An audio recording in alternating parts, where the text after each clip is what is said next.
Good evening, good afternoon, everybody. This is Johnny B coming at you again from southeastern Wisconsin. Today is Saturday, September 14th, about 6:30 in the afternoon / early evening. About 74 degrees out. It's a beautiful, beautiful evening.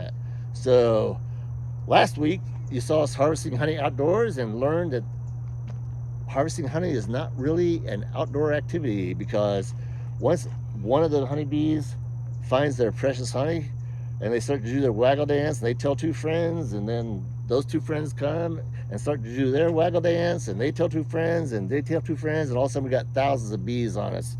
Thankfully nobody was stung because they were so interested in their honey rather than us. But tonight or this evening I'm moving the operation indoors and going to try to spin out that medium super that was rather heavy and full of honey, capped over honey. So hopefully we'll be able to keep the bees out. And there it is, liquid gold. That's the 2 1/4 gallons of honey from last weekend that Monroe and I spun out. We probably spun out 3 gallons, but had a lot of waste because we're doing it outdoors, and the bees getting into the spinner as well as in the honey. We ended up having to discard quite a bit. I didn't measure how much we were discarding, but that white at the top is foam. It's just air. Another mistake we made is while we were spinning it, the honey was building up in the spinner, and the frames were spinning around and basically beating the honey, whipping the honey. So we got a lot more air and foam than we would have liked to if we knew what we were doing. So this afternoon when I go into the garage and show you the setup that I'm going to use, we'll keep an eye on that. But it's going to take a couple, 2-3 weeks to get the air out of that honey. I'm going to filter it again, and I'll talk to you more about that later as well. But that 2 1/4 gallons is from the 2 smaller medium honey supers, which weighed I think plus or minus 30 pounds each. And so the remaining honey super that I'm going to be spinning out this afternoon is the heavy one that weighed in excess of 60 pounds. So there's a lot of honey in that. I imagine we'll get another 3 gallons from it, I'm guessing. So stay tuned and we will catch you on the other side. But I thought I'd come out here and show some significant changes that I've made to the process. So last weekend, Monroe and I, when we were doing it, we were using this strainer. We were filtering or straining, double strainer, but as you can see, it allowed for a lot of room around the edges for those bees and other robbers to come in and get into the honey, as well as to get into the spinner. And so I found out about these, which are, I don't know if you can tell, but that's a 400 micron screen, which is a lot finer than these, and they fit snugly inside a 5-gallon food or a kitchen bucket. We can still double filter.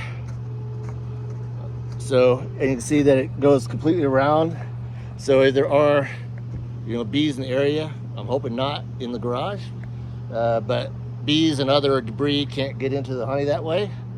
And so we should have a much more clean and efficient process, which will allow us to gather and keep more honey with less going to waste. So I'll see you in the garage. All right, it's kind of tight quarters in here, but those are the 9 frames from that medium super box that we're going to spin out this afternoon. Made a few other changes. Developed this, with a piece of wood and a router. Made some notches so it fits snugly on this, what's actually a roasting pan, and put this screw in here that'll help me keep the frame more stationary and stable while we uncap it. And then this is a spinner out on the deck. The frames, when they're full, are all different weights, and so when it starts spinning by centrifugal force, this thing gets pretty wobbly. I don't know if you noticed that in the video last week, but so got pretty wobbly even though it was screwed to the deck by the 3 legs.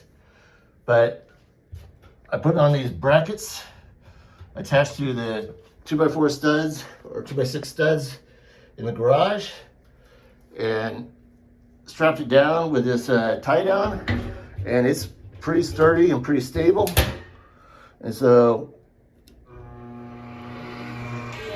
we should have pretty good luck, you know, getting a good and stable spin, which should also make the process go more efficiently. So, and then the other thing I want to be mindful of as I'm doing this is, you see when you put the frames in there, I've got about 4 inches of clearance, I think, probably from the bottom of the tank to the frames. And so hopefully I'll do a better job of keeping an eye on that, so I don't start, you know, spinning or beating and blending the honey into honey foam.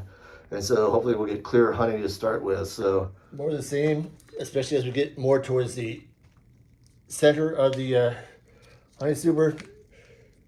That's where they're going to be building and capping even more. They tend to work from the inside out.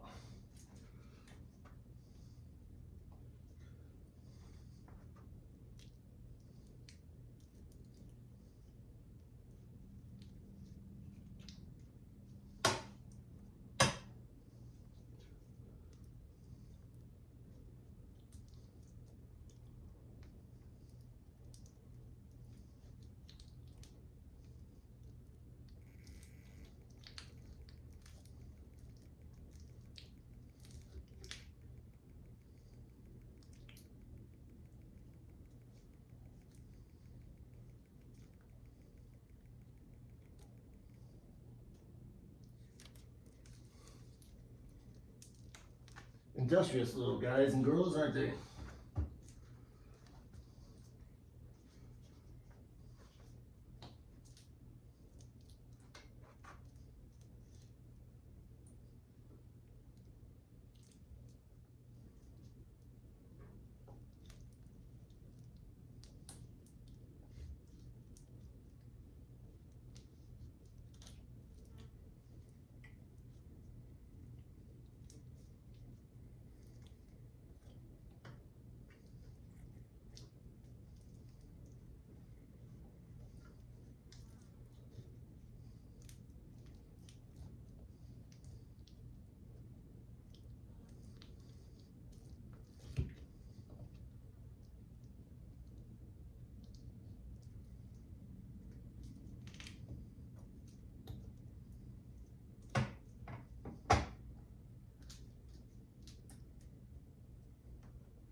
That's number 4.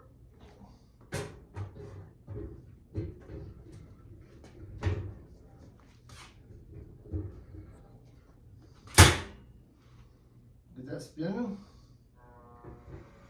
I gotta turn the frames around to spin out the other side. I'll show you this one.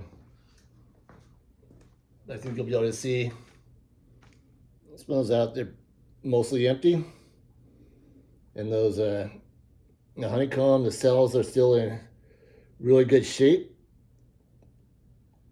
which means the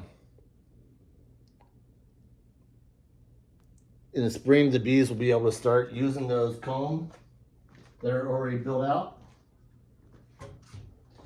and will spend much less energy because they won't have to be building the wax honeycomb. and therefore they'll get busy making honey sooner.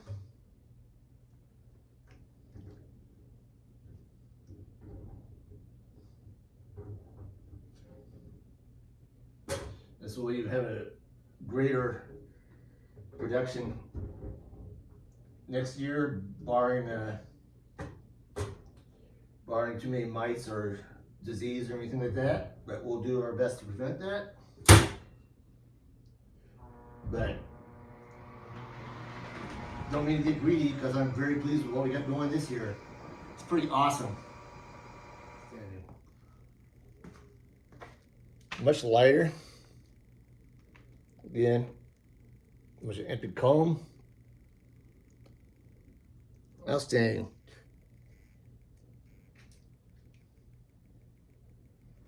I don't think I've shown you a picture of the uncapped. But see that glistening? Isn't that amazing? Fantastic and beautiful. So I'm going to try to show you what's going on in here, see if you can see it a little bit better.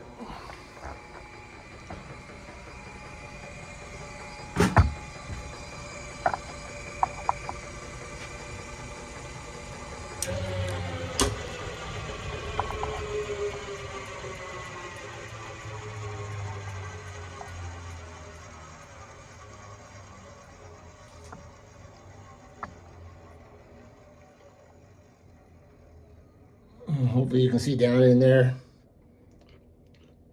all that nice honey in the bottom of the canister. So I'll get these frames out and then open the gate and show you the honey flow.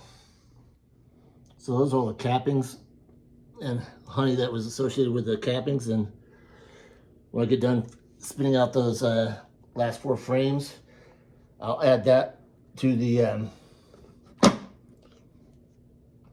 strainer. You can see the honey in there. As they like to say, here we go, the moment of truth. The moment of truth.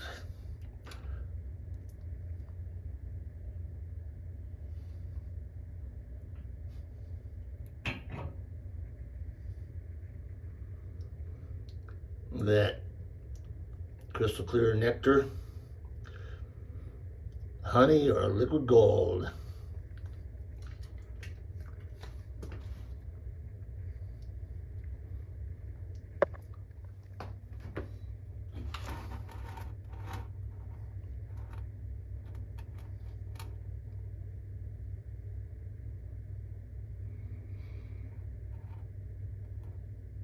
Well, you see there is some of the wax cappings that didn't come off cleanly when I cut open the caps.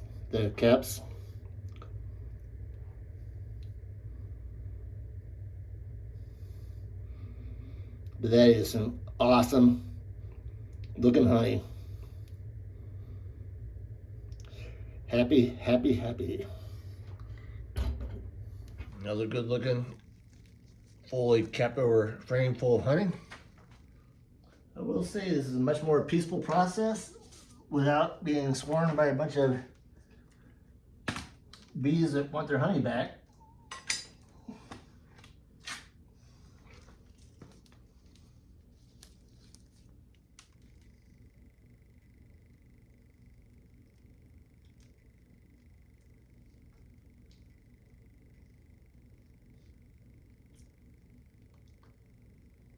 And I do believe, although Monroe may disagree, that my knife skills are getting much better with this, and something about gravity. Gravity always wins. That's pretty helpful if you take advantage of it. So I'm leaning the frame forward so the gravity pulls the cappings away as I cut through them.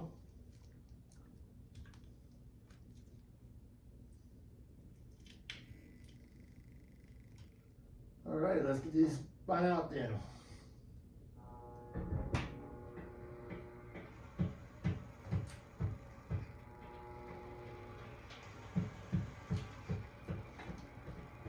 So people will ask about raw honey or unpasteurized honey versus pasteurized honey. Pasteurization is really not necessary. All it is heating the honey up to 70 degrees Celsius or about 158 degrees Fahrenheit.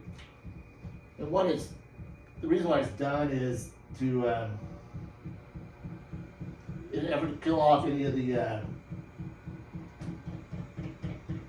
natural yeast sugars and stuff, so that the honey doesn't ferment. But especially with capped over honey, bees are genius about capping over honey that's the proper water content, and so the chances of capped over honey fermenting is pretty small. And by pasteurizing it or heating it to 70 degrees Celsius or about 158 degrees Fahrenheit, what that does is it kills off a lot of the healthy, good nutrients in honey. Some people are worried about honey crystallizing, which is going to happen. But if you have crystallized honey, it's not bad. All you gotta do is heat it up to about 135, 140 degrees in a double boiler or even the microwave, and that'll get rid of those crystals, melt them down, and the honey's absolutely fine. Honey happens to be the only food product that is a natural antibacterial and will never spoil. So you don't need to refrigerate it. You can, but you don't need to refrigerate it. The crystallization happens when because there's extra particles in the honey, whether it's pollen or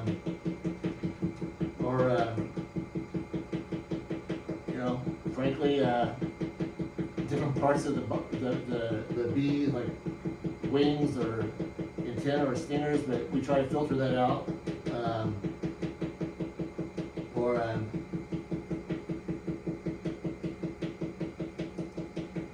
The comb is tasty. See it drizzling out of there? Beautiful.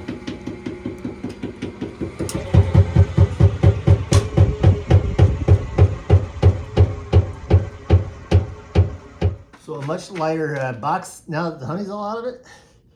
And I'm gonna seal this off in a bag so that the bees or mice or whatever don't get at it.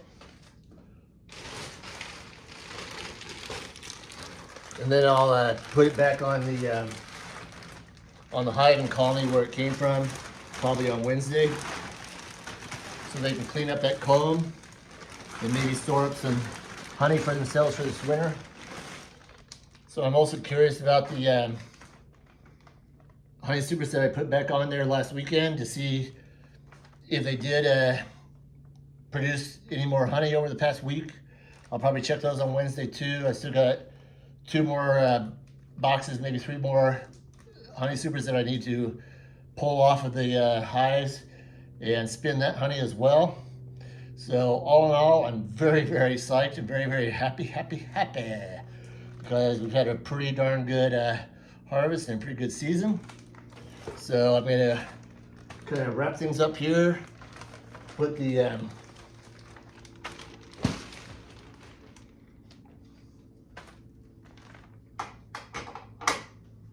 I'll just show you this way. I'll put these cappings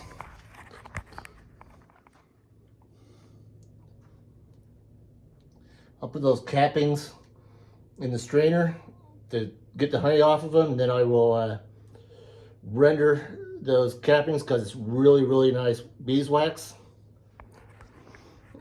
And then try to get the spinner and tank as empty as possible. And then I'll take it inside and try to get a weight on it, which will tell me how many gallons we probably have. But all in all, pretty psyched, pretty awesome. So once again, this is Johnny B, and I am out. I've been reminded that I keep forgetting to do this, so be sure to Sting that thumbs up button below and be sure to subscribe. I really appreciate it. Otherwise, this is Johnny B, and I am out.